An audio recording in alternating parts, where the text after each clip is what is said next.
please welcome to the stage Managing Director, Chief Program and Partnerships Officer, Dina Fidas.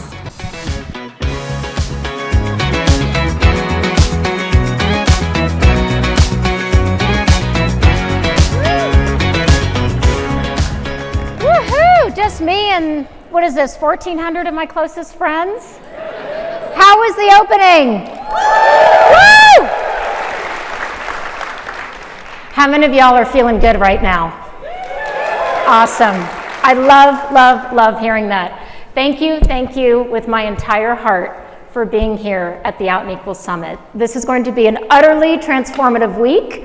I often take a photograph of myself at the beginning of the week. Who am I kidding? I take a lot of selfies just to check on things. But I do always take a photo at the beginning of the week because I am literally a changed person by the end of the week.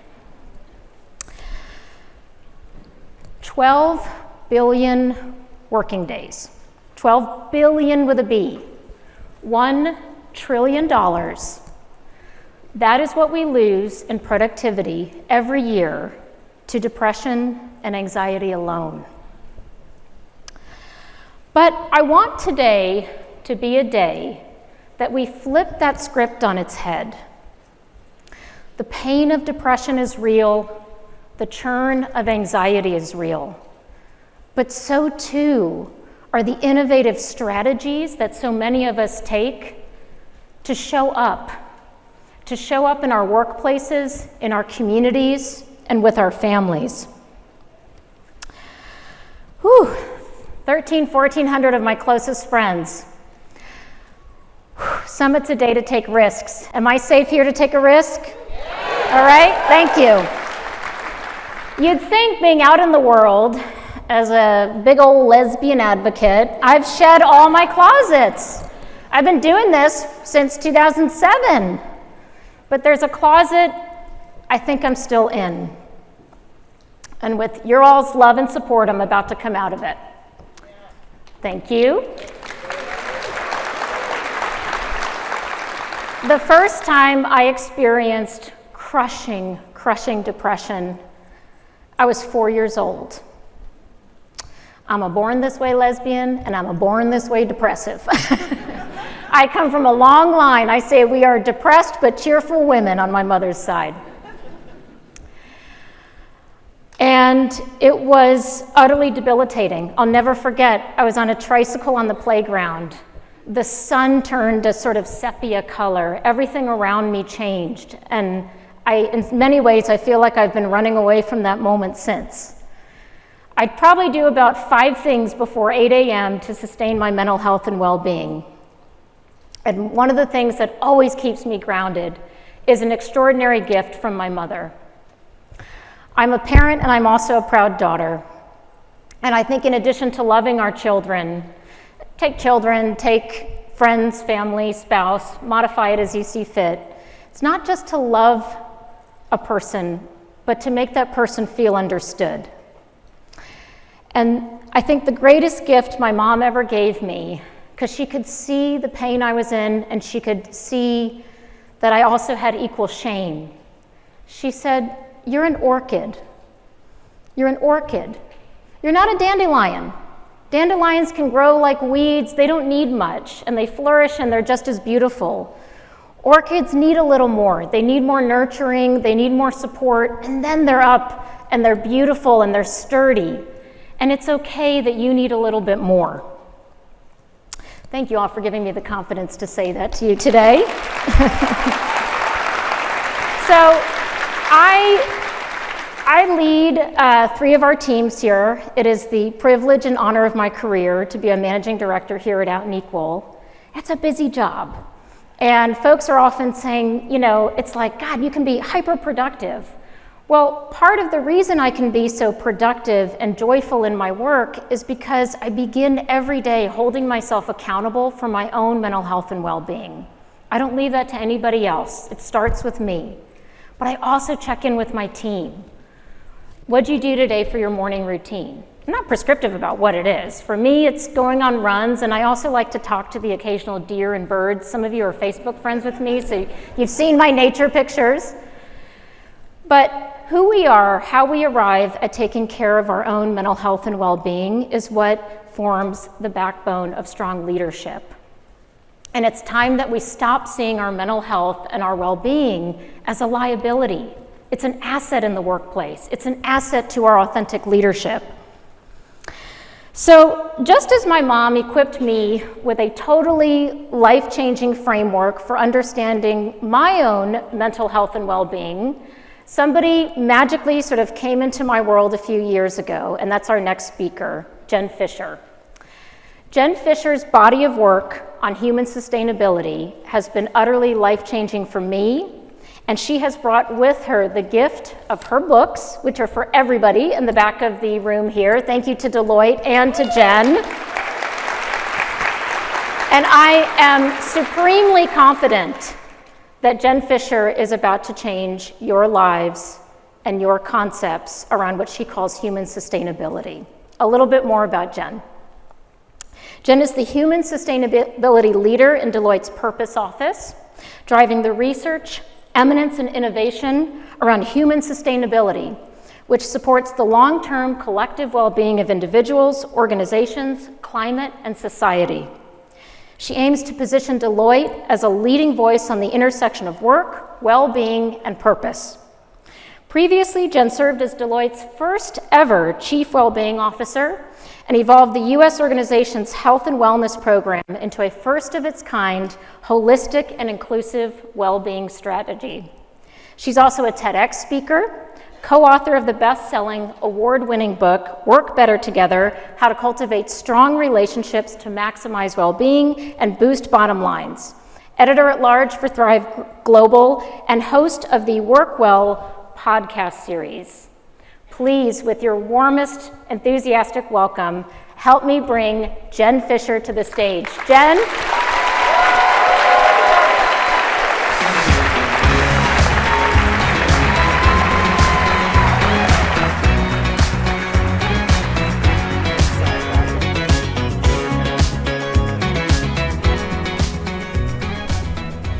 Wow, there's a lot of people in this room.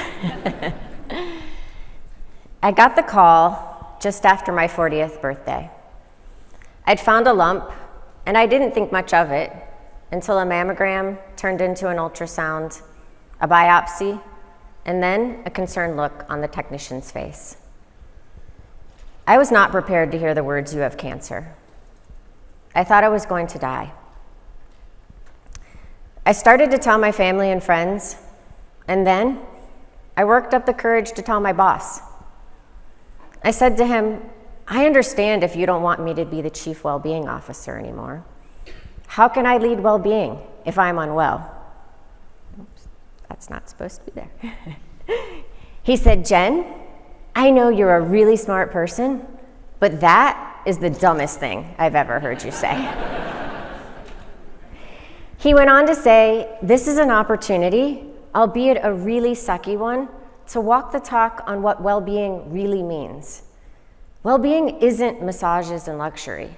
It's the culmination of the daily decisions that we make for ourselves, especially during challenging times. You're going to get through this, and you're going to be a better leader because of it." His response changed everything for me, and my mindset shifted to, I'm not going to die, and there's a reason for this. This was my purpose. I continued to work because I wanted to, but I was diligent about what I said yes and no to, and I always made time for rest. And everyone honored my boundaries because no one asks you for just 15 minutes when you're getting chemo.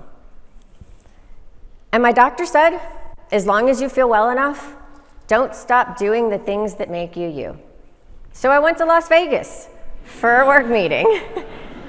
And I got to meet Lenny Kravitz.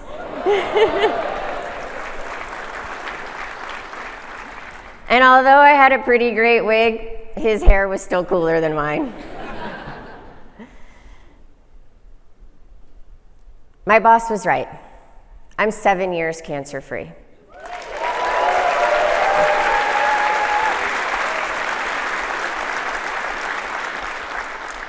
Thank you. And I am a better leader, but not because of cancer, despite it. But cancer actually wasn't my biggest challenge. It was something that happened several years before. I'd been sitting at the right hand of the CEO of a multi-billion-dollar company. I was working all hours of the day and night, weekends, holidays. They all blurred together. And I thought to myself, this is just what I have to do to be successful. And I was praised for it. I didn't have role models around me showing me anything different, so I followed what others did because I perceived them to be successful. Yet, I never actually defined success for myself. I was exhausted, but I couldn't sleep. My emotions were either really high or really low. And I was the master of phrases like, I'll rest when, or I'll take a vacation when, or I'll be happy when. I was losing myself little by little, and I didn't even know it. And loved ones began expressing their concern for me, but I felt like they just didn't understand. The work I was doing was so important. It's not like I could just walk away. And that's what burnout looked like for me. When I had cancer, I felt like it was acceptable to talk about it and to ask for help. But burnout, it's different. And because there's not a concrete medical diagnosis for burnout, some even question its validity. And at the time, so did I. Because on the outside, I was a picture of success. But on the inside, I was at my rock bottom without an idea of how to get myself out of it. And when I looked around, everyone seemed to be doing just fine. So I felt like if I told someone that I wasn't okay, they would think that I didn't belong. And as crazy as it may sound, I often felt that cancer was easier than burnout. When you're going through chemo, it's visible. Burnout isn't. And many in the workplace still believe that burnout can be fixed by resting over the weekend or taking a vacation at the end of a grueling project. Or better yet, by taking a company-sponsored yoga class. But what if we actually treated burnout in the workplace as seriously as we treat cancer? So I struggled to accept that this career that I'd worked so hard for was never going to work for me. And I thought that my only option was to quit. But then in a conversation with a wise mentor, she helped me realize that quitting wouldn't actually solve the problem. And it's that realization that has become my mission, to help create the world of work that we all want to work in.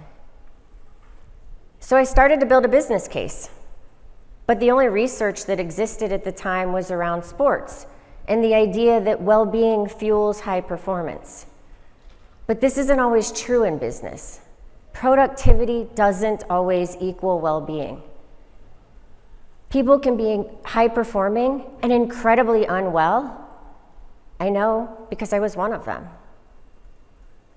And here we are today, when many in the workforce are burnt out from the C-suite on down. People are reevaluating the role that work plays in their life, and work has become a critical determinant of our well-being. And in this time of collective burnout, we're recognizing that it isn't the fault of the individual or of human resources. Burnout isn't a weakness. And the conversation around well-being at work is changing. And yes, it's true, work looks different for each of us. Some work behind a computer all day, others with a paintbrush in their hand, others drive a vehicle. But no matter what work looks like for you, it impacts your well-being. And while technology has given us many benefits, it did not deliver on the promise that it would make us more efficient and therefore we'd have more free time. Instead, it's only created a 24-hour work cycle and a very real fear of missing out. And we live in a world with a constant sense of urgency, where everything is a priority, which by definition means nothing's a priority. where we are rewarded for giving 110%. But how can you actually give 110% of anything? It's statements like these that perpetuate the belief that the only way to be successful is to overwork. And of course, we all want to be seen as hard workers, but is it about working hard or is it about working well? So, what should we do about it? Should we all just quit?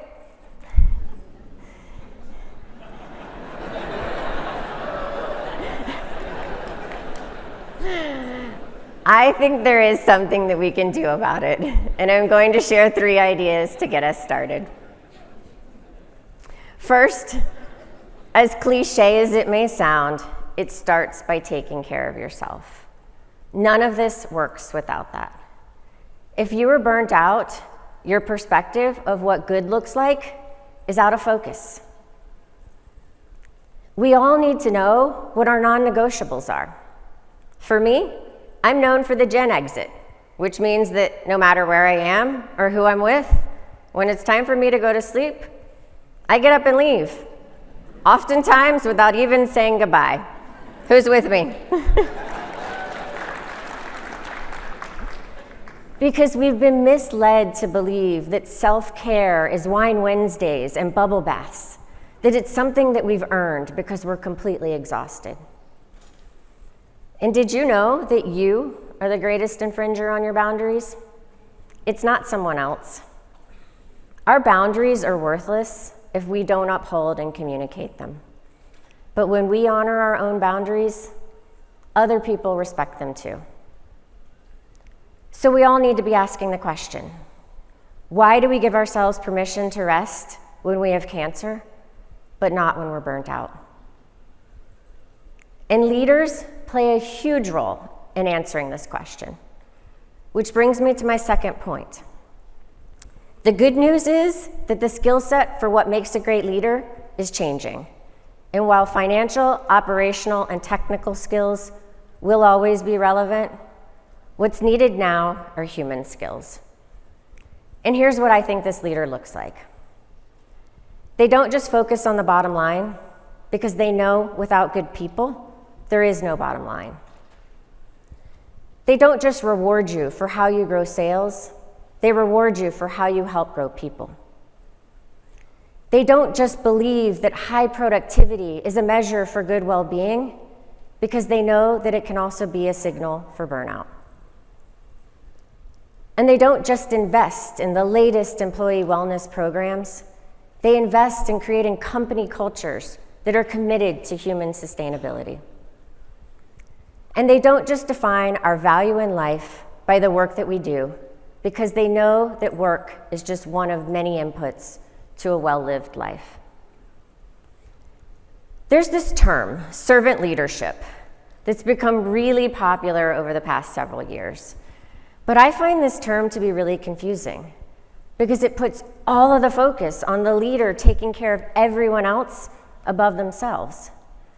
And it doesn't have to be either or, but well-being as a leadership skill set begins with taking care of yourself first. And finally, let's face it, whether you're the CEO of a company or an employee, we're all staring down the same hard truth. Well-being is a systemic problem, and it's going to require systemic solutions. We need to challenge the barriers, bureaucracy, and behaviors that are keeping us working in ways that are no longer working for us. If you have an employee struggling with burnout, you cannot expect them to take a week off and come back to the same environment with a different result. And what's increasingly clear is the way that work is designed, well, it's time for an upgrade. Because even during a worldwide pandemic, when so many of us learned that we can work differently, we still instinctively want to go back to the way that it was. Even though the way that it was and the way that it is leaves a lot to be desired. So in order to move forward, we need to stop pointing fingers and placing blame. We need to move from the legacy mindset that well-being is solely the responsibility of the individual to the more forward-thinking notion of human sustainability, which supports the long-term collective well-being of individuals, organizations, the climate, and society. Work needs to be co-created, and we all have a role to play. But we didn't get here overnight, so we're also not going to fix it overnight. But we look back now and how people worked in factories during the Industrial Revolution with shock. We can't imagine the working conditions, the long hours, the few breaks, the extreme temperatures. And 25 to 50 years from now, and I really hope it doesn't take that long, our kids and grandkids are going to look back on this time with those same emotions. They're going to see the collective burnout, but they're also going to see this as the moment that we decided to come together to do things differently, to make well-being the outcome of our work and not a luxury. Well-being is our future. Join me on this journey. Thank you.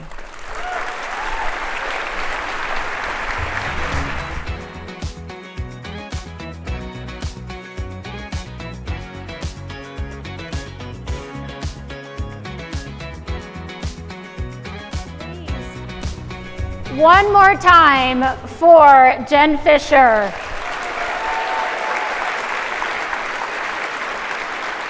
Woo! Thanks to you all, I'm feeling some good old like mental health and well-being pride, not just queer pride today. So thank y'all so much. You know the old adage, if you want something done, ask a busy person. Well, if you want something done, ask a depressed, anxious person, because I got my stuff together, people.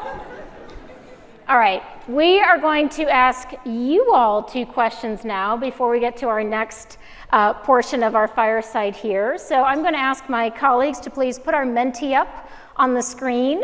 So this would be the time to take out those smartphones. This is really easy. They have literally made this easy enough for me to use, and that bar is like, woo! Okay, so we go to menti.com. Awesome, I'm starting to see the thumbs up. And enter the code 96290505. And I'm seeing those numbers tick up. We're going to let our friends in the room just take 60 more seconds to log on. You can use the QR code or go straight to www.menti.com. 96290505 is the code. Oh, look at that. We're going to have almost 700 people, 800 people. Let's go, let's go, let's go. Thumbs up, thumbs up, thumbs up.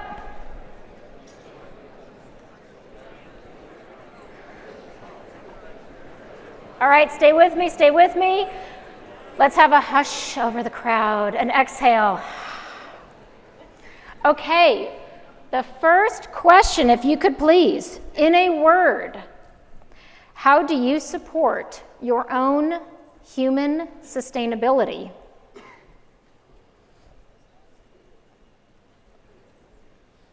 In a word, how do you support your own human sustainability? Sleep, boundaries, exercise. Oh, a lot of sleep. Sleep is so important. Therapy, fitness.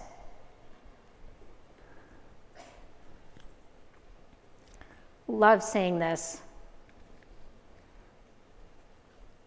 I'm going to give our folks just a touch more. Can I ask my colleagues to scroll down a touch so we can read more?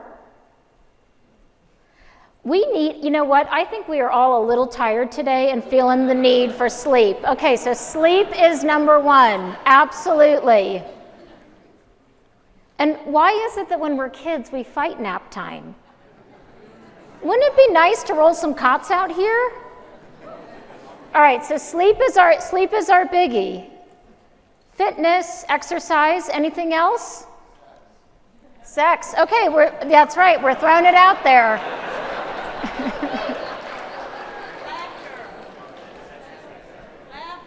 Laughter. Sometimes sex and laughter go together, right? Or is that just, no, don't go there. Call HR. Dina's on the live mic. Hold on. We did have an only in an LGBTQ organization moment earlier in the ballroom. I'm going to let you in on a secret. Of course, we have an all-staff WhatsApp group. We're trying to make sure everything's all right, everything's all right. Somebody said, somebody's asking about the partner who's passing out condoms and lubes. It was like, whew, not your average DEIB conference. Okay, here we go, people. All right, excellent. I'm going to ask my colleagues to just get to that next slide then, or excuse me, the next question. Okay. So we're talking about what we do for ourselves as individuals, and now, what is one thing your workplace could provide to support your sustainability? And I love you all, but let's not put sex on this one. That's going to be nap room, sabbatical, short-term leave, 4-day work weeks, remote work, more vacation time, reassurance. Oh, I love that one. I absolutely love that one. Remote work, massage, realistic workload, money, PTO, working from home, Xanax, reasonable workload. It's a line on stage, 1,400 of my closest friends, but your all sense of humor and sensibility, you are now officially my closest friends, so thank you for that. Gym membership. Modeling, lower expectations, empathy.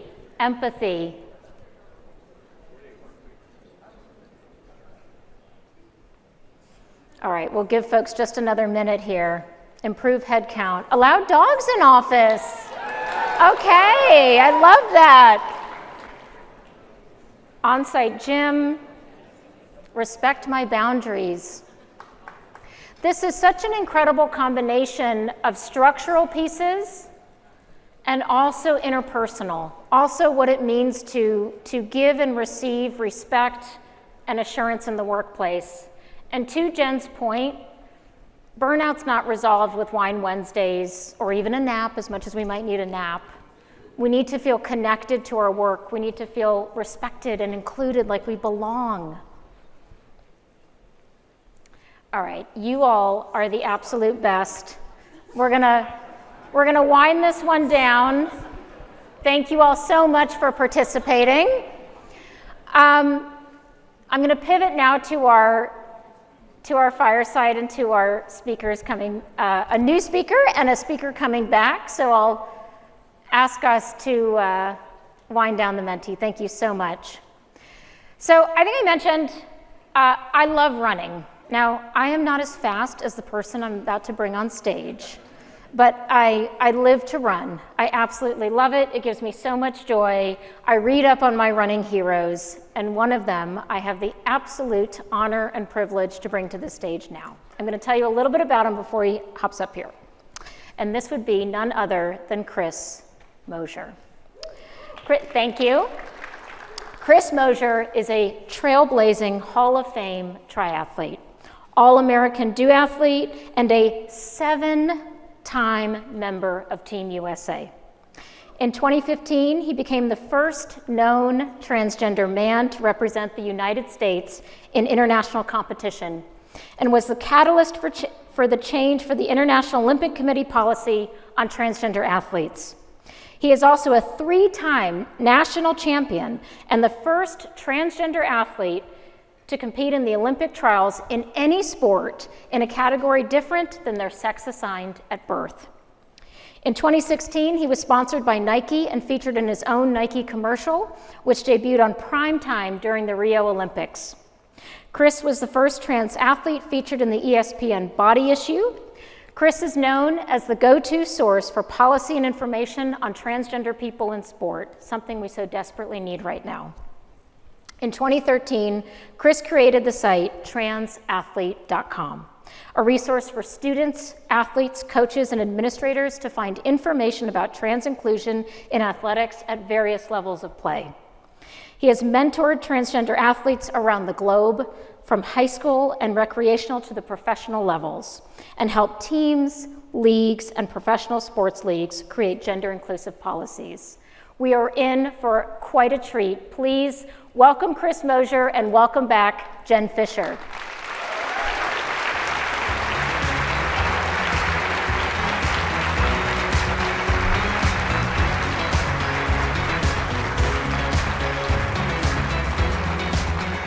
Thank you, young man. He also has the greatest mustache. One, can ever say. Thank you again. All righty. So I will get to ask my two heroes here some questions, and then we will also have an opportunity for each of you to ask questions as well. So plan accordingly. So first, how are you both? I'm good now that my talk is done. Okay, excellent, excellent. I'm great. I'm so happy to be here talking about something that I don't get the opportunity to talk about a lot. I usually am talking about like the doom and gloom of the trans experience, and I'm very excited to be talking about a different perspective on that and on my athletics as well. Awesome. Thank you so, so much. Now, I don't mind if you go G-rated to PG-13 as you saw, but may I ask you both, in a word, how do you support your individual human sustainability?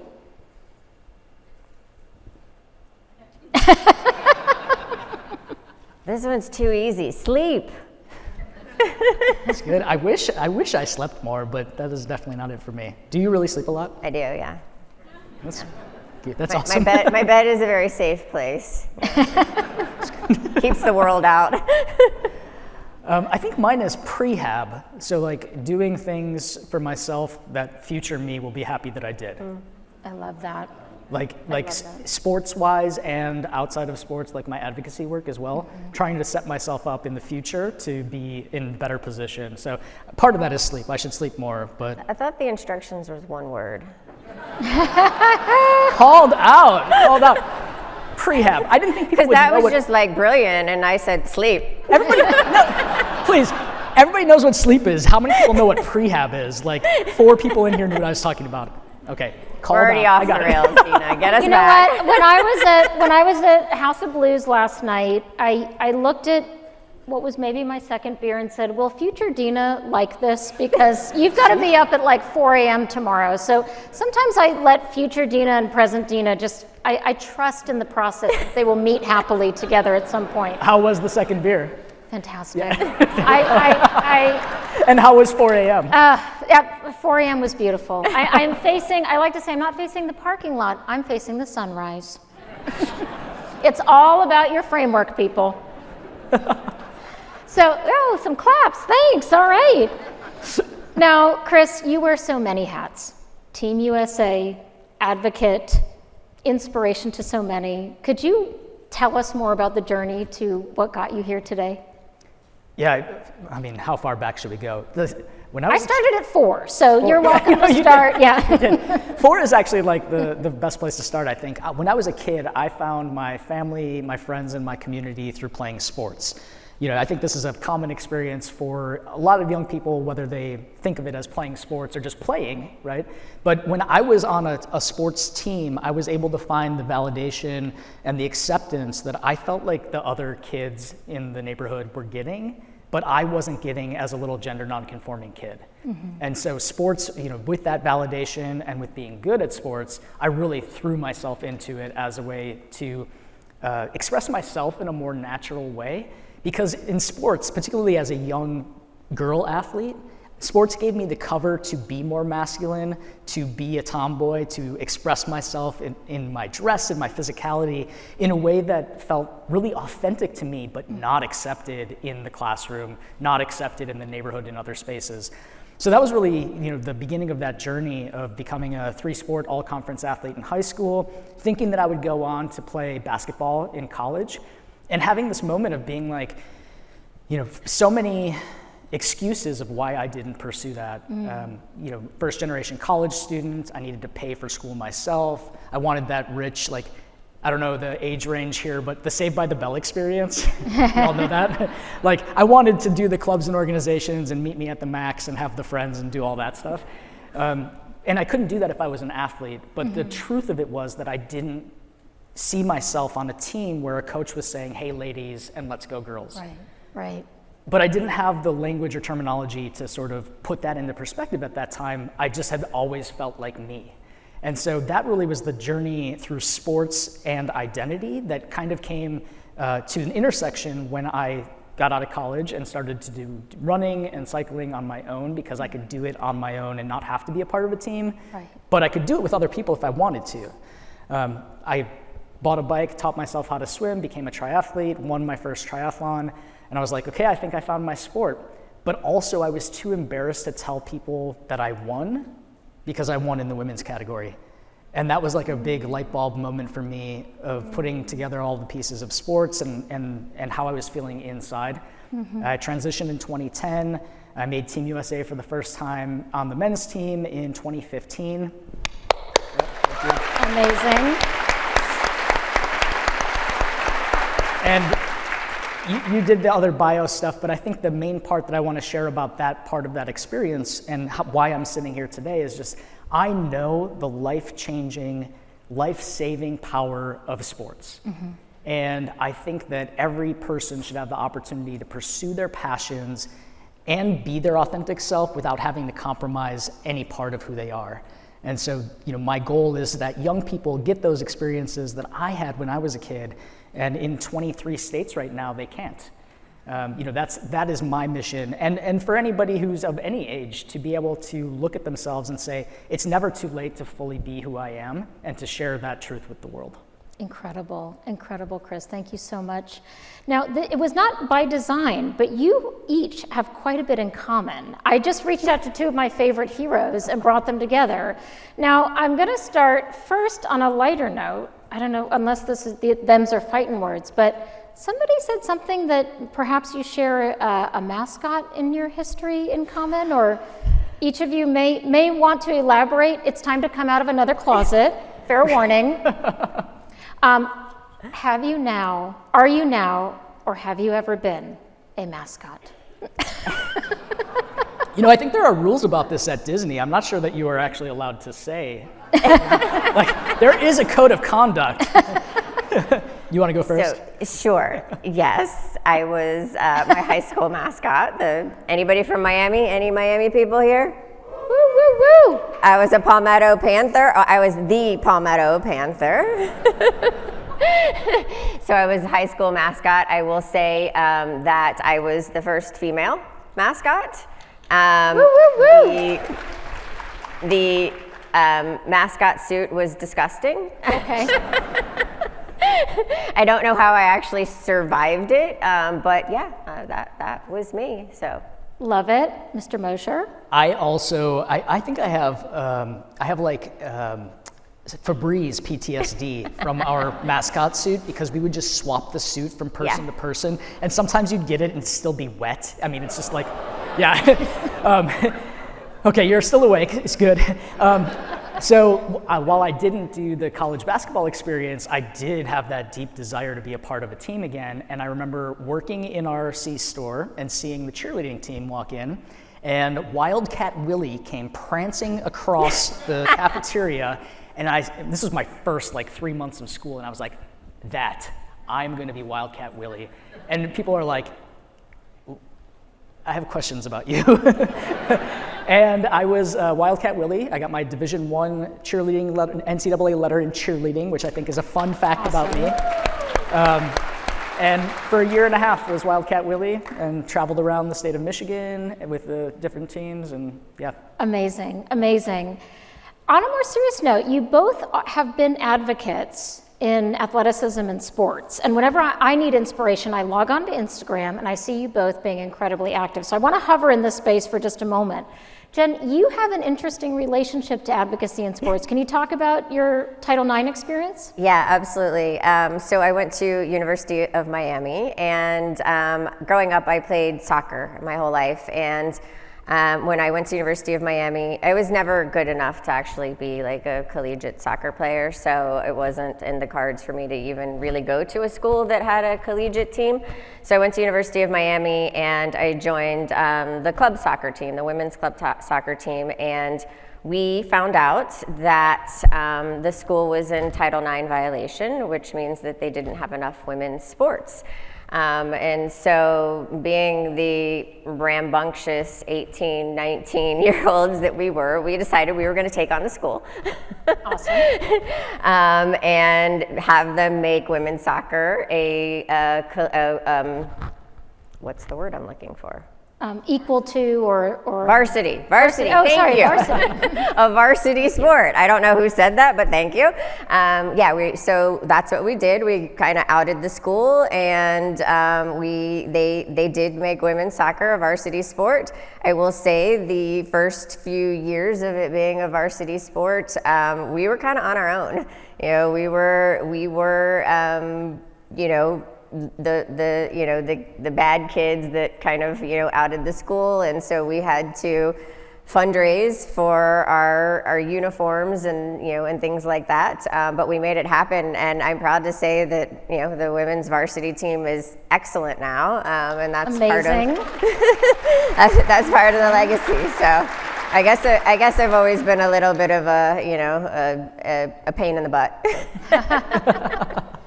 A question for both of you. Why do you think athleticism, in all of its forms, is so important to human sustainability?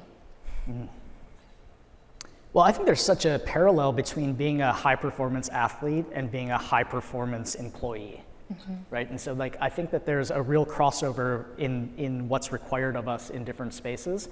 But I think the root of it for all of us, even if you don't consider yourself an athlete, is that idea and concept of play.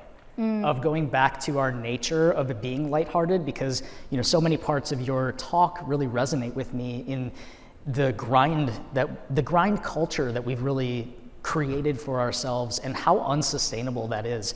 And if you look at kids, right, will they accomplish cleaning the room or whatever you've asked them to do? Yes, with some direction, but their nature is to have fun, to play, to find joy. And I think just we've collectively moved so far from joy that, and I love this, people being here right now, this room, we're really in this moment where leaning into joy, into queer joy, into trans joy, into our collective joy is a form of resistance. And so I think that ties into athleticism in a lot of ways, but it's about being nimble. It's about being able to problem solve. There are so many parallels between high performance, whether it's sports or not. And Jen, what do you think? Yeah, I agree. I mean, I think it's also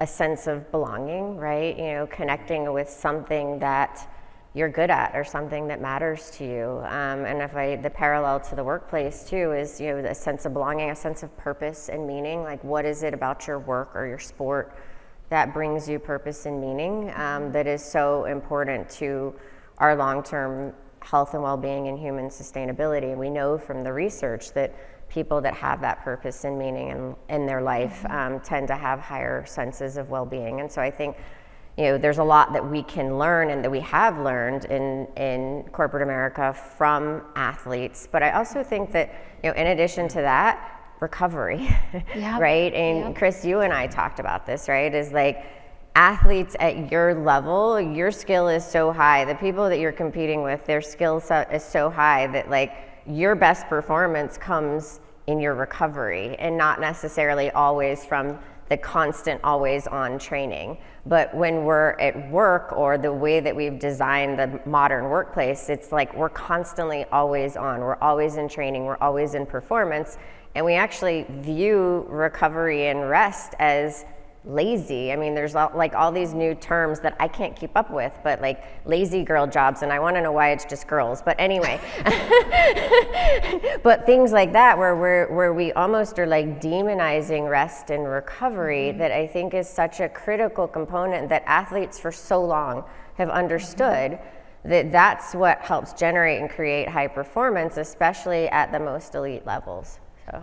I think that this is actually something that we've just kind of recently discovered as athletes, to be honest. We didn't see in the Michael Jordan era as much focus on recovery as the LeBron James era of having the hyperbaric chambers and the tubs and every technological tool, right?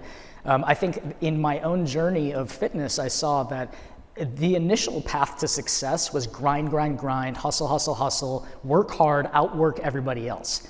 And now it's more about out-recovering everybody else, like you said. And part of that is age, right? And part of that is just being smarter and having more tools. As a coach, I often tell my athletes, fitness only actualizes through the recovery phase. Fitness only actualizes when you give yourself the opportunity to rest and let your body absorb all of that training that you did in that block of time. And if you think about that, applying that to the workplace, you know, I used to love coming to conferences when I was working what I call a real job, not being an athlete full time, because it was the only opportunity that I had throughout the year to actually reflect on the work that I did and plan for the future work.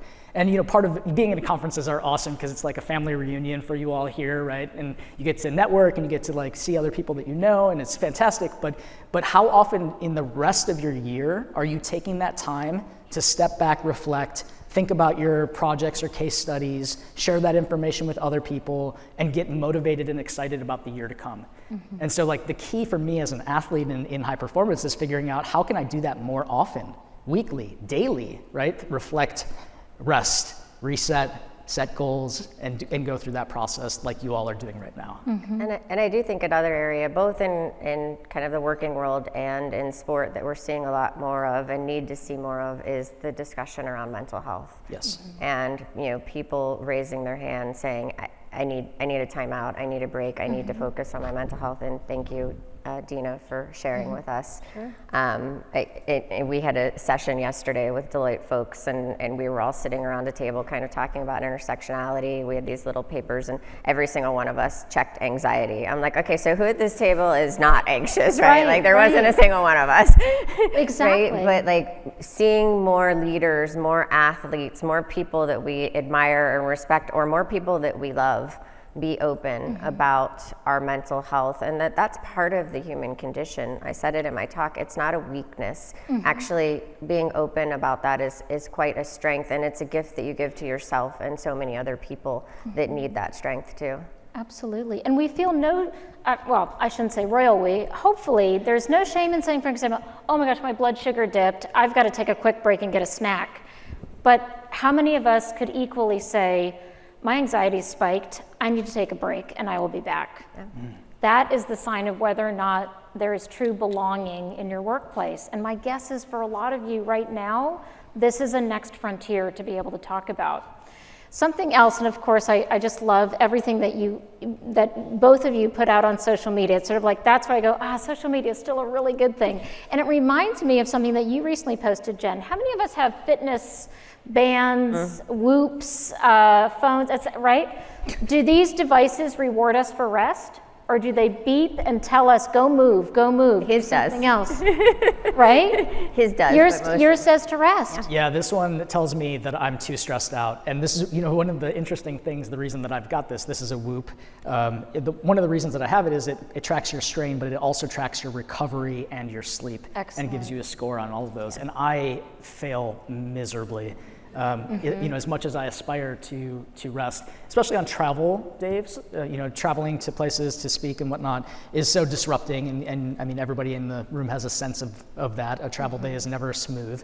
But how it actually shows up in my life, the biggest learning from this has actually been that stress is stress. Right. Right? And so Doesn't matter the stress. doesn't matter the stress. If I run 15 miles, I have a stress strain, but if I have a stressful work day or I do a presentation and somebody calls, you know, like comes at me, or I see a comment on social media, all of that can register as strain and show me that I'm just deeply under recovering. But I think the point being, Dina, too, is, I mean, the reason I posted that is because it was kind of about we need to give ourselves badges for rest. Yes, right? exactly. We kind of need Post to give about it. ourselves permission, and we live in a world where outside of the Whoop, you don't get, you know, like nobody's telling you, oh, like, you know, great job, you rested.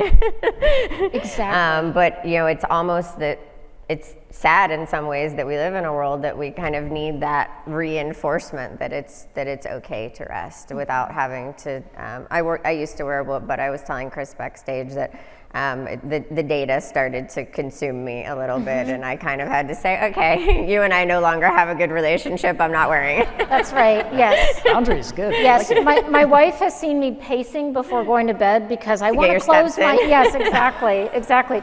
But of course, when we don't rest, one of the results is burnout. And yet, so I want to hover here for a little bit, because I think there's so many misunderstandings about burnout. So Jen, can I ask you to help us understand what burnout is? Yeah. And then on the other side, what are some of the things that can resolve it? Yeah, I think that's a really important question, especially now, because not unlike a lot of words and language in our modern day society, we are using the word burnout to represent a lot of things. And there's a positive and I think a negative to that, right? Like, I think the positive is that people are recognizing signs of exhaustion, signs of not feeling like or being themselves, and speaking up about it. I think the negative to that is that we're calling everything burnout, and not everything is burnout. There's not like I said in my talk, there's not a concrete medical diagnosis, but the World Health Organization did create kind of a definition or acknowledge that burnout is a real thing. Honestly, I think they need to update that definition, because when they did it, it was largely tied to the workplace. And I think that the world that we're living in is also responsible for a lot of the burnout, or just a lot of the exhaustion that we're seeing. And so typical signs of burnout, and everybody in this room is going to be like, oh, well, that's me. But I would say, it's more than just exhaustion, right? It's like extreme, chronic, longer term that goes on for more than a few weeks or so, that no matter what you do, you can't feel recovered from it. For me, I talked about it as my emotions were all over the place. My relationship with food changed. I had no motivation to do the things that mattered to me and who I was.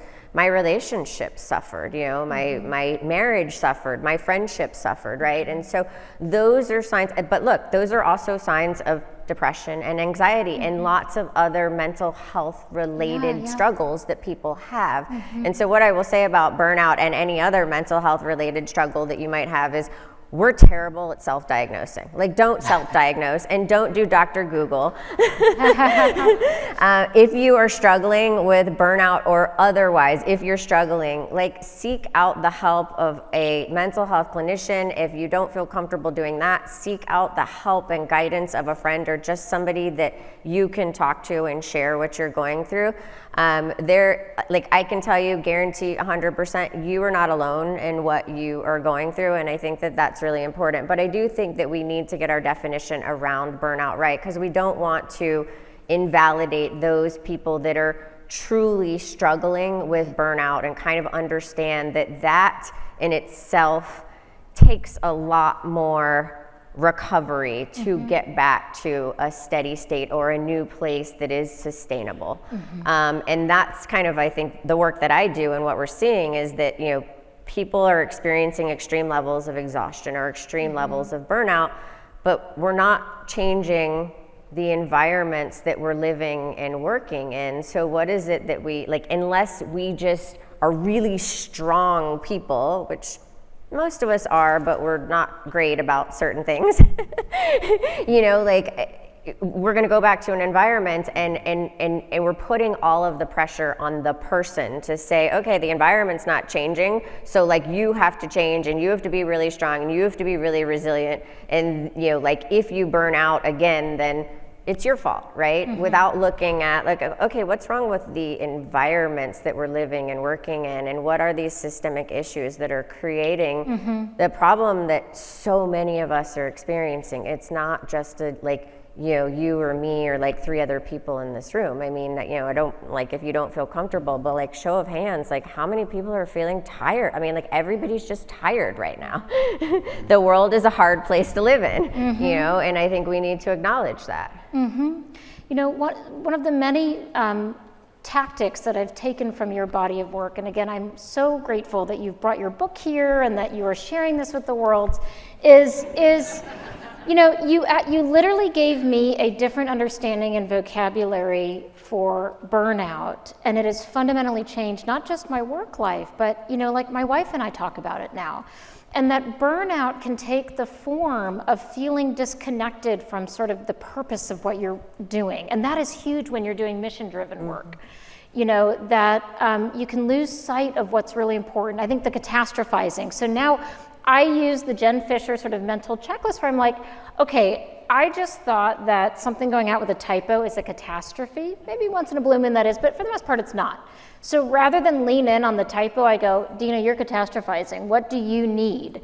And one of the biggest learnings I have is, seemingly small as this may appear, if I just have meeting block after meeting block after meeting block, I feel utterly deflated. And so I can't change that completely, but at the most brass tacks level, I now protect as best I can up until 10 or 11 a.m. and I know my meeting blocks. That way it's like I can end my day feeling like I accomplished things. I was not just rushing meeting to meeting. That is so different. That's not asking for a Friday off. It's reasonably moving things around so that I can be effective. I blend two books, your book, and then many of us have probably heard this book about love languages. I know it has a funny background to it, but I literally will ask my team members, essentially, what is your work love language? Meaning, do you appreciate public praise or public appreciation? Or do you feel valued when I ask for your expertise and your weigh in on something? Because again, mitigating burnout is so much more than just a happy hour or a run or whatever vice or healthy thing we do. Are you finding that the conversation about burnout is changing at your level of athleticism? Or are you feeling that actually you're the one priding yourself on the rest on Whoop and maybe nobody else is? It's very similar to a workplace situation where I feel like you are not validated and praised for the day-to-day. You get the end result of a project, and then maybe sometimes you'll get some feedback. But depending on your workplace, maybe your boss or your boss's boss takes the credit for that, right? And you get nothing, and you have been grinding for months on a project, and you don't get mentioned when the final product comes to fruition. And I think that is one of the things that really leads to burnout, that led to my burnout when I was in the workplace, was one, the environment, right? How toxic the environment became because so many people were burnt out that there's, misery loves company. And so we'd all talk about how burnt out we were. And then you'd come into work with the expectation that day that I can't even have a good day if I wanted to because everybody else around me is already down here, right? So part of it was removing from that, trying to change the environments and the cultures that we're around. And then also just, athletically, there has been such a shift to rest and recovery through these tools, but also through just conversations. And then since the last Olympic Games, talking about mental health. And you're absolutely right, those things go together and cannot be separated. As athletes, they say we die two deaths as an athlete. When you lose your career as an athlete and have to go on to another part of your life, and then the final ending, right? And that's a really interesting thing to think about as I'm thinking about what is my next thing, Right. Like how long can you sustain being an athlete? I love being an athlete because it gives me a platform, right? And my goal is to compete as long as I can, so I have the platform to talk about trans rights, to talk about non-binary people in sports, to talk about the things that are happening in our world that don't get the attention because sport is an entry point. Right. And so I want to hold on to that, but also there are these moments that it becomes too much, specifically as an advocate and activist, that the social media component of it's just nonstop. And so at large, I think we're having better conversations about mental health and recovery, but in practice, it's a really difficult thing for us to enact because the system is set up in a certain way. Yeah. Right now, few things I think are as profoundly damaging and upsetting as these laws that have targeted our trans youth. And, I want to ask you, what does the denial of sports to any group, what does that do for us as a society? When we put up gates around athleticism and empowerment in sports, what does that do? Why does it matter so much? Yeah, I appreciate this softball question here because I think y'all know, right? Y'all know the answer to this, right? But I'll put it in my words. So, we have to zoom out here. This is not actually about sports because, these laws are targeting kids, and there are national governing bodies and international federations that are targeting the elite of the elite, right? Your top 0.01% of athletes in the Olympic or Paralympic Games. And most of us will never reach that. But these laws are targeting children, right? Right. And in many states, a handful of kids. We've had governor after governor not be able to name trans kids in their state. High school athletic associations say that we don't have anybody on record who's asked to play, but we're gonna make a law and spend all this time and taxpayer money to harm this community. And that's what it's really about. It's not about playing sports. Sports was the entry point so that we could start to have these conversations about the healthcare that we need, and start to have conversations about school curriculum and library books and drag queens, right? This is not about playing sports. It's about trying to keep trans people from being integrated members of our society. It's about trying to keep trans and non-binary people from living our lives openly and safely with our peers.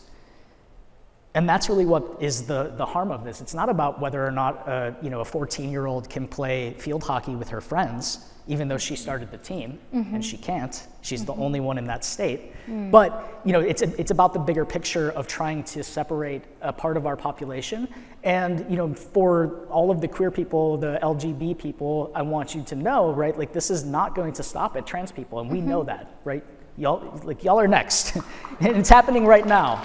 And so this is really a moment where we've seen a deep political shift and an ideological shift and a social shift into trying to exclude instead of finding ways to include, which is wild because the Olympic Games have had a policy for over 20 years. High school state athletic associations around our country have had policies for decades, and they've been fine. This is not about actual people, it's about politics.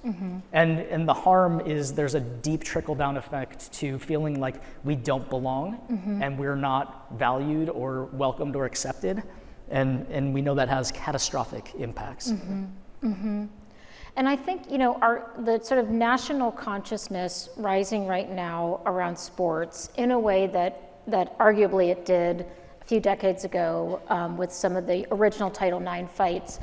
I'm pivoting a bit, but that's sort of along a thread. So on the one hand, I think we sort of understand the importance of sports and athleticism and empowerment and inclusion, and yet, our laws are not matching up with that. We are here at the world's largest corporate LGBTQ plus workplace summit. Jen, I'm not sure that there are more resonant topics right now than we all feel tired or burnt out or stretched thin, and yet you are singular in your role.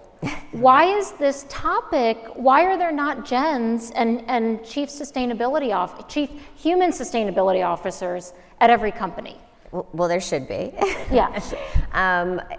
So what I would say is that we are starting to see it more and more, whether it's human sustainability, well-being, wellness, chief health officers. You're starting to see a proliferation of those in more and more large and leading organizations, which I think is a positive signal and sign that organizations and leaders are recognizing that we have to care about the health and well-being of our people, and we can't care about it in a way that is reactive, because we live in a world that is constantly disrupted, and if all we're doing is reacting to the need in the moment, we're going to be perpetually burnt out and overwhelmed. And I mean, we have to get ahead of these things and create sustainable work and sustainable living in a way that is inclusive of everyone. And so I don't know why. I don't know the answer to that. What I would say is we're seeing a positive trend. I think leading organizations are really starting to recognize this and making significant investments. I think what we also need to do, because I think we saw a lot of investment, in particular during the pandemic, into health and well-being programs and initiatives and tools and things like that, which I want to be clear, that's great. Like, that's not bad. Like, that is needed. It's foundational. It's really important. There's an and I talked about it in my talk. We need to get to the systemic issues. And a lot of the conversations that I have with very senior leaders in organizations is that they're very well-intentioned. Like, I deeply care about my workforce, and I've invested. We've done all of these things. And quite frankly, everybody's still telling me that everything about work sucks. And so, so they're kind of throwing their hands up, like, what am I supposed to do? Like, what else am I supposed to do? And that's where I think the conversation needs to change and shift to say, okay, there's things about the way that we're working and things about our environment that are probably long-standing behaviors and norms, or the way that we've always done things that we know as humans it's really hard to change the way that we've always done things for whatever reason. But that's where we need to take a good hard look and have these difficult conversations. But I think it's also really important when I said we all have a role to play, because we do. We need to stop the finger pointing. We need to stop the, generational, like, this generation is lazy, or this group is, we need to stop that, and we need to actually come together to have these real difficult conversations about what's not working at work. And when I talk to leaders, and they want to know how to solve it, the first thing I tell them is talk to your workforce. They'll tell you exactly how to solve it. They're the ones doing the work. And by the way, that doesn't cost you any money, but until we're having those real conversations in a place, in a way that is safe for everyone, and a place where I'm willing to listen as a senior leader and you're willing to listen as a worker, right? Because you might have a need or a want that I might care deeply about, but I also may not be able to do anything about it, right? Like, I can't, as a leader, you can't expect your leader to solve everything, but I think having the conversation so that we each understand the other's point of view and we can work towards a common goal, as opposed to kind of this, I think it's more of like a let me throw spaghetti at the wall approach right now, right? And I think it's well intended, but it's not, we're spending a lot of money and it's not having the impact that it needs to have or that it should have. And so we need to have that deeper conversation to really get to what are those systemic issues. We're doing a lot of it in the DEI space, right? We're having, I would say that's several years ahead of kind of where we are from a well-being space or human sustainability space, but I think those things are so inextricably linked that we can't have these separate conversations anymore. And then what we're seeing more and more of now is the conversation around climate and the way climate is impacting our health and well-being and our long-term plans for life, right? And just the younger generations in particular, it's one of the number one reasons for anxiety in kids 13 to 18 years old, and so those are people that are coming into the workforce, and we need to be able to address that need and those expectations. And so it just continues to grow of this being important. So that's my political speech of why everybody needs. Well, your role. Did I convince you? Absolutely, but I think to bring it full circle, your role is prehab. Right? Yeah. So like I said at the start, prehab, you are creating a culture or systems in place for your team so that they can thrive. You're not waiting for the injury to happen. And that's, as an athlete, like I can wait until I bust my knee at the Olympic trials and then have to rehab it, right? Or I can do the steps that it takes throughout my process to make sure that I'm well prepared to try to avoid that from happening as much as possible. We do it physically as athletes. We don't necessarily do it mentally. And in my work experience, it was non-existent. So I think that's a really important point, because Dina, to your point, there's not enough people in roles like mine, but that doesn't mean that progress can't happen, right? So I don't think any of us should sit back and say, well, my organization doesn't have a chief well-being officer, a human sustainability leader, chief health officer, whatever the title is. We all can affect change within our own circles of influence and circles of people, if nothing else, by our own behaviors. And like many of the ways that you talked about, how you check in with your team, how you manage your day, you're a role model. People report to you. If they don't report to you, they work with you, so they see how you do things, and that gives them the permission to do the same. And that's kind of what we're all looking for, is like, what's the permission that I have to operate differently in this world of work? Yeah, I think there's so many people I meet at conferences like this, so many sort of high-achieving, highly productive folks who the last person they give permission to actually take a break would be themselves. And a little mental trick is to really, if you struggle with giving yourself permission for rest or boundaries, make it an altruistic proposition. I'm doing this for my fill in the blank, my friends, my family, my colleagues, so that I can show up in my fullest, best self.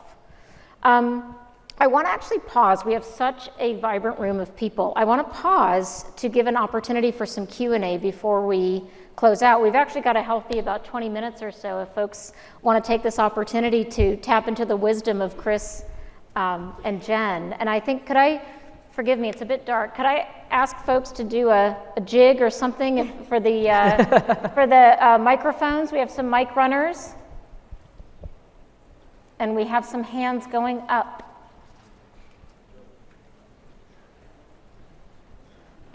We could hum a theme song while this happens?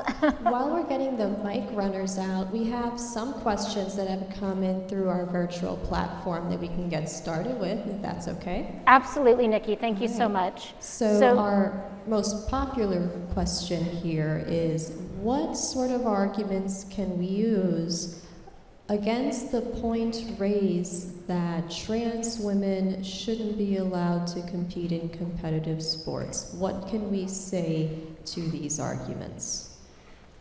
Wow. Well, I would say I would welcome anybody who's interested in getting more information on that to attend a workshop that I hold. Awesome. Unfortunately, this is a conversation that is incredibly nuanced, right? And in our social media, fast-hitting world, we don't provide space for nuance. We're reading inflammatory headlines. We're reading, small tweets with hot takes. There's a lot of conversation about this. I say at the youth level, every person should be allowed to participate in accordance with their gender identity as exactly who they are and be able to play where it feels comfortable for them. Period. Hallelujah. That's it, right?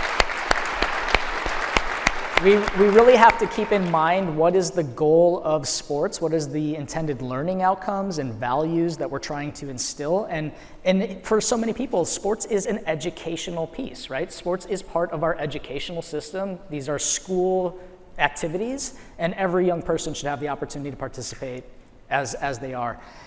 When we get into the adult and elite levels, specifically the elite levels, I would say that there's more nuance to that, but we have to remember this.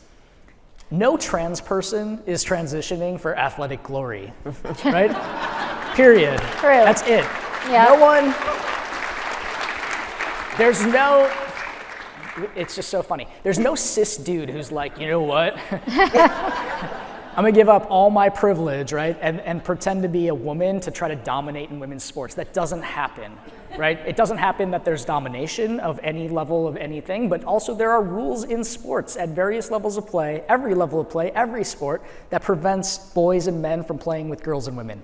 And trans women are women, and they belong in the women's category. That's it.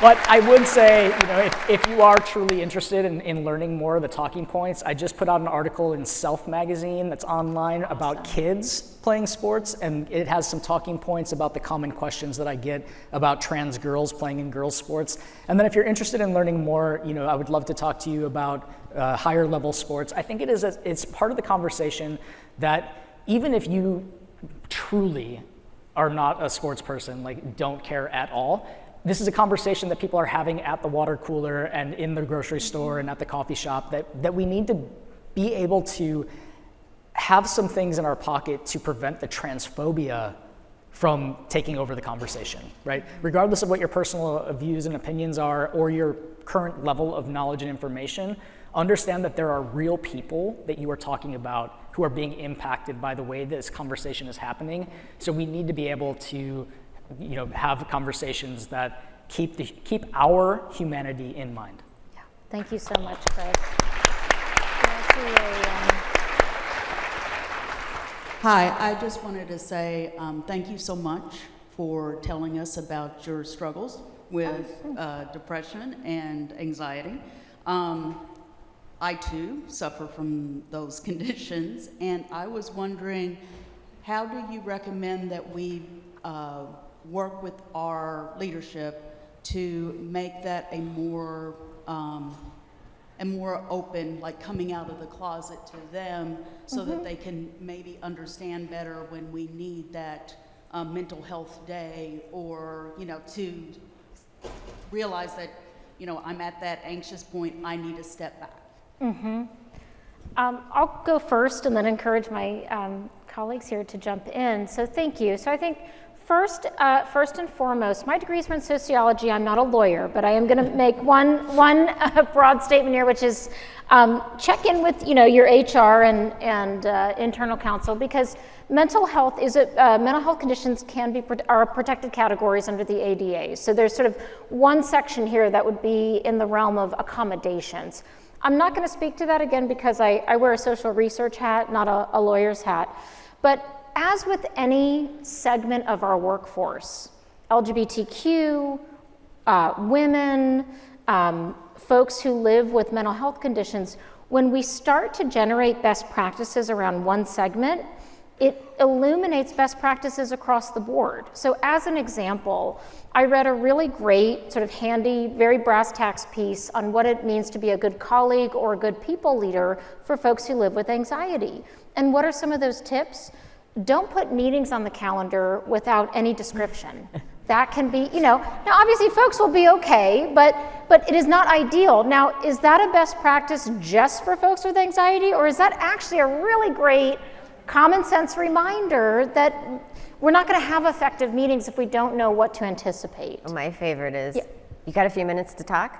Yeah.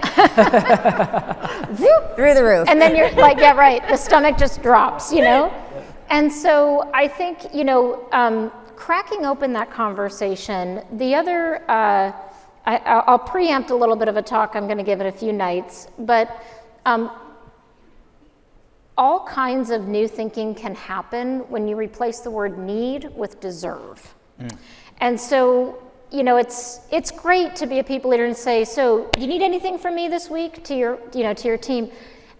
What do you deserve this week? How can I support you in what you deserve?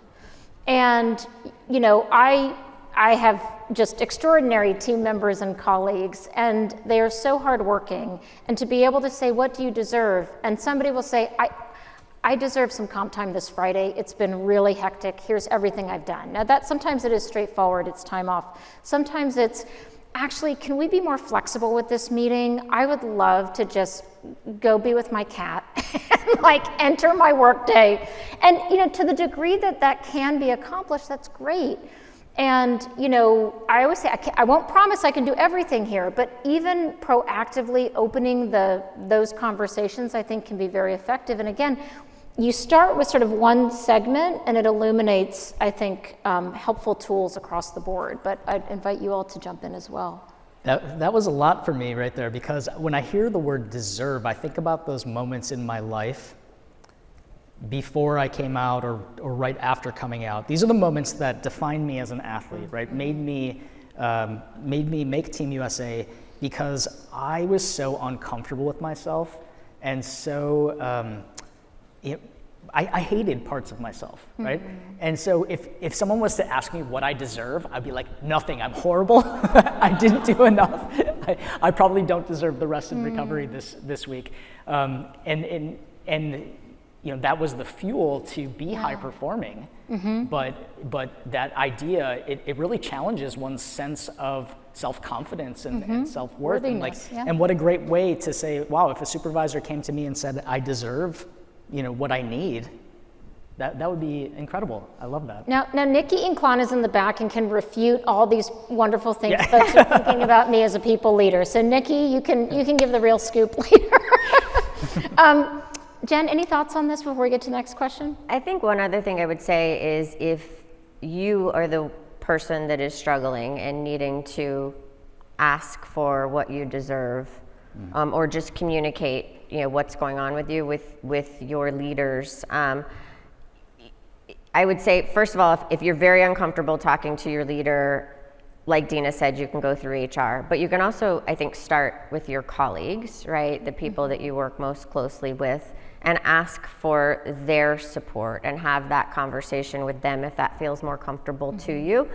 If not, you can go directly to your leader, or you can go to your leader as a group. Now, I wouldn't say go 19 on one, because that's a little intimidating, but I think also going to a leader and personalizing it as to, this is part of who I am.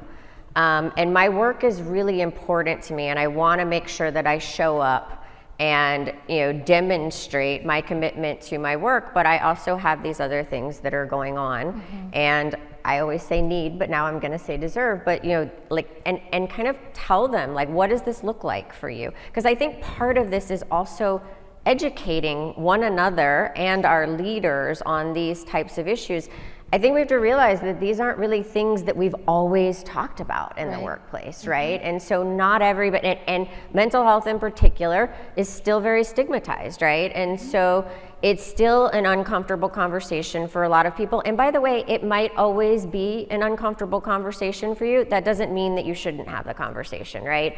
And so I think personalizing it as much as you're comfortable, bringing a couple of people with you if that makes you more comfortable in having the conversation. And then I would also say providing solutions, right? I think a lot of times we think that leaders should have all the answers.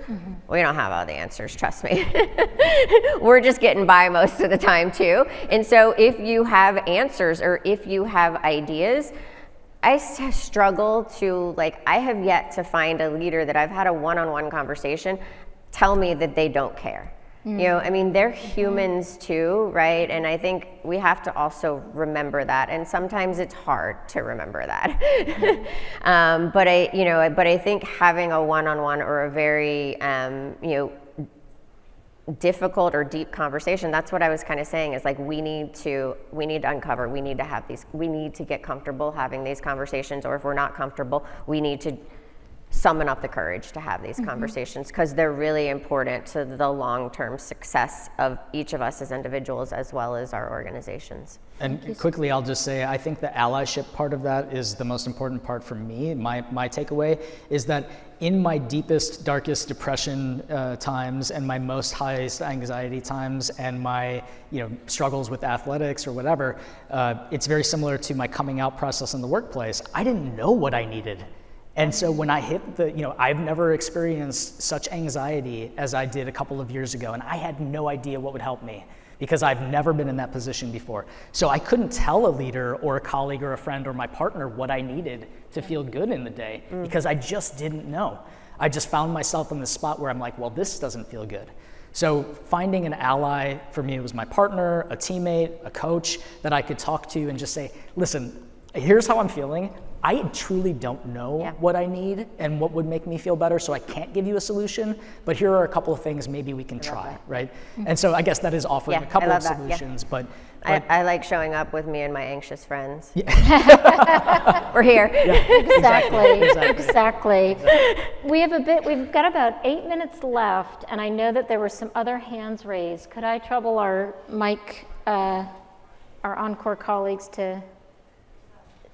there's somebody with a mic right here? Yes. Hi. And just encourage Encore to be sure you're scoping out the whole room. Thank you so much. We've got some engaged folks over here too.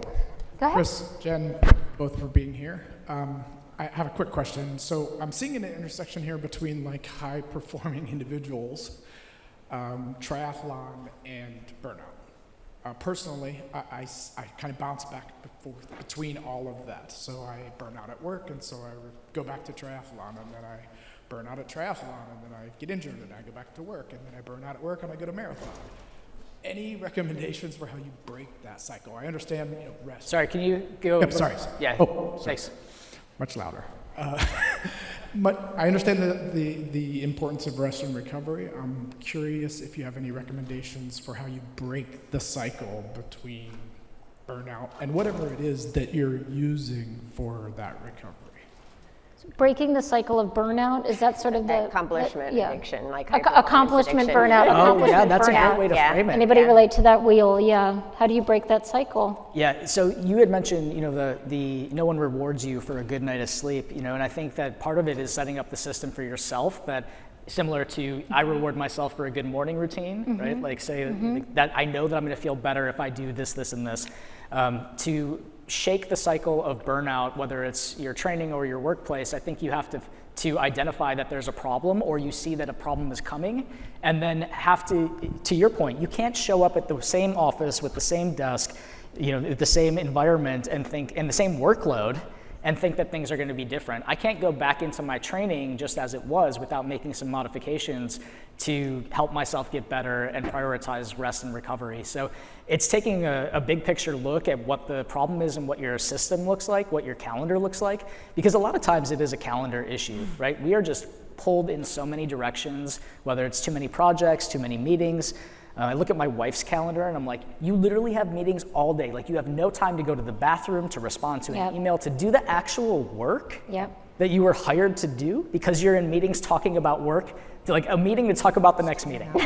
Y'all are nuts. Like, that's bonkers, you know? So you have to prioritize the pieces that are important to you. And for me, it was about making a strong determination to say, now this is a season for recovery. I mean, you look at athletes, right? We have seasons of play. You have your preseason, you have your base building, you have your competition season, you have your off season. And for off season, that is our rest and recovery to make sure that we don't get burnt out.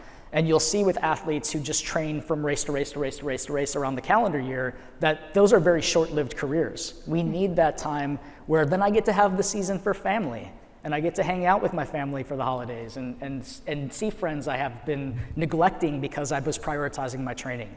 So I think it's about figuring out what pieces are missing from your schedule, what recovery and rest and rejuvenation looks like for you, and then actually making that a priority. So if that means blocking out your lunchtime so that you can go for a walk and not eat at your desk during a meeting, then that's the thing that you have to set up and do it for 2 weeks, 3 weeks, and see how it makes you feel. Thank you so much, Chris. I'm seeing space over here. Hello. Hi. So, Jen, you talked about systemic solutions, right? And we kind of are talking around what those who are leaders, what can we do with our teams or with ourselves. But sometimes at large companies, it feels like there are good intentions but have the opposite results, like go to these 3 town halls, then now you go to networking, then have some training, and now have fun. And it seems like, I hope you have watched the Simpsons movie where Homer was hitting the walls for them to have some rest. So that's something that I see a lot in my company, like they are trying to create all these events to create some wellness, but at the end they are just adding more on your calendar and also asking to overachieve your business results. So that's the question. Thank you.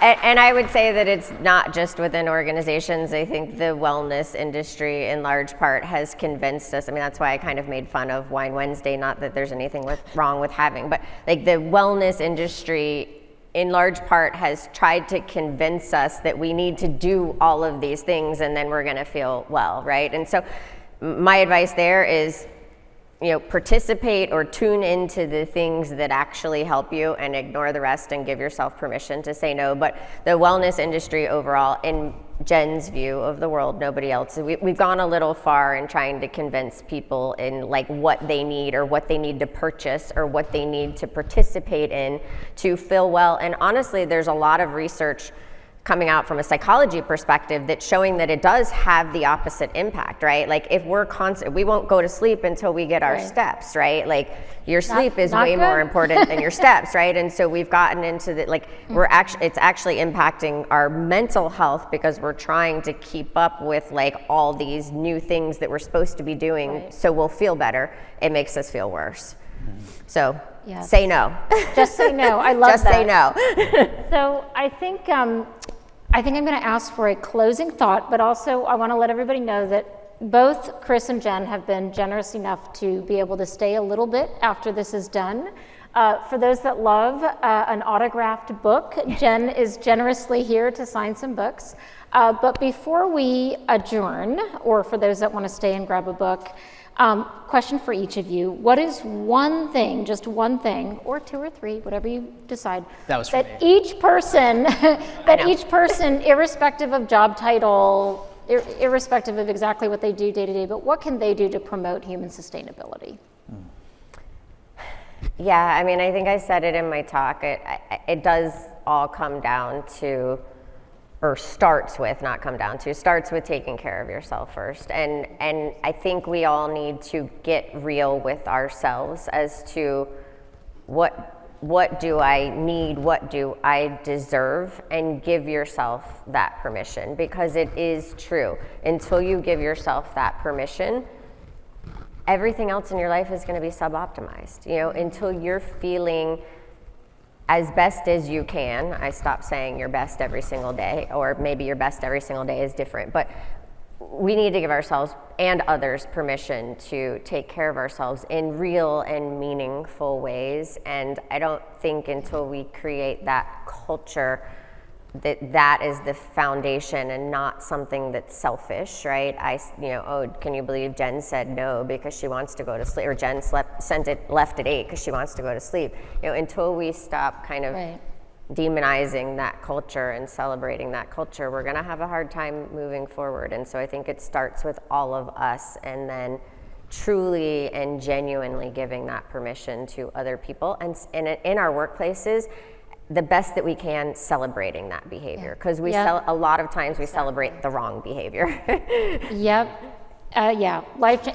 For those of you that manage teams, send an email of public praise for the first person to log in their PTO after a big event. So glad to see so-and-so's log their PTO. Praise it. So, Mr. Mosher, what's one thing we can each do? Wow. I think it's important to recognize that this is individual. This is highly individual, and I just want to bring this. I'm too late bringing this into the room, but I'm a white trans man, and our experience as trans people is very different based on race, based on location in our country right now, based on so many factors. And we are all intersectional beings, right? Mm-hmm. And so, queer people can have disabilities, and we are of different religions and races, and it's important to note that this concept of recovery is celebrated in certain communities and not in others. So this is a highly, highly personal. I would say very similarly, in the wise words of the poet and muse of our time, RuPaul Charles, if you can't love yourself, how in the hell are you going to love somebody else? Can I get an amen up in here? Yes. All right. So, that concept, that's a separate conversation, right? All of that, but we can talk Drag Race afterwards if you want to, come on up. But I think this idea of taking care of yourself first and foremost, no one else is going to do that for you, right? And one of the best pieces of work advice I got when I was in the office was, it is your responsibility to manage your relationship with your supervisor, right? We often think of it the other way. It's your job as a boss and a leader to manage your people, but as somebody in a workplace, it is your responsibility to establish a space where you feel like you can talk to your boss or you can talk to your coworkers. And so you have to prioritize that piece first and foremost. You can't expect that that your company's Jen is going to come through and sweep in and save you from your burnout or your workload. You really have to figure out what sustainability looks like for you, and then ask for what you deserve. I love that. Thank you all so much. Thank you. Be the change. And like my wise, wonderful little mama says, celebrate your orchid self. You deserve the nourishment. You deserve to go find your light. Thank you all. So maybe we'll do a quick bio break, water break, and if you're able to stay just a little bit longer and folks want to meet and greet, we will be up here. Thank you all again. Thank you.